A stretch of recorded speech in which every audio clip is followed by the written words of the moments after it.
Есен үйінің айналасында сәулім ағаш көп.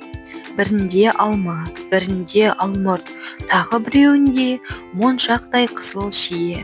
Уылжыған өріктер өсіп тұр. Ағаштардың арасында қызғылт бүлдіргендер де жасыл жапырақ арасынан қылтиып бой көрсетеді. Есеннің аса бір күтетіні өзі егіп өсірген гүлден тіккен шатыр сияқты дөңгелене өскен шоқ ағаш. Оның ішіне Қаби екеуі үйінен тартылған электр сымына шам орнатты. Түнде оны жағып, екеуі сабаққа дайындалады.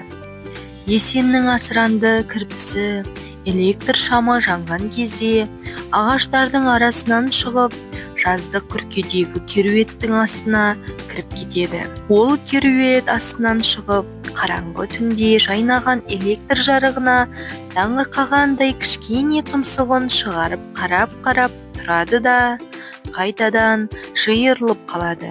Есеннің кірпім деген дауысы шыққанда тұмсығын шығарып азығын іздейді.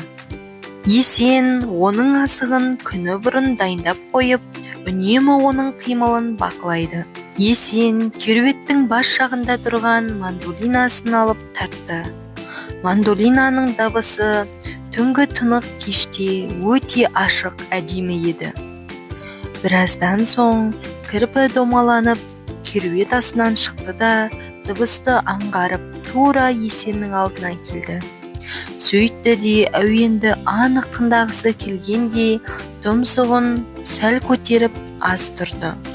Кітап оқып отырған Қаби басын көтергенде, мына кірпінің тыңдап тұрғанын қарашы, әуен ырғағын сезеді өзі, деді.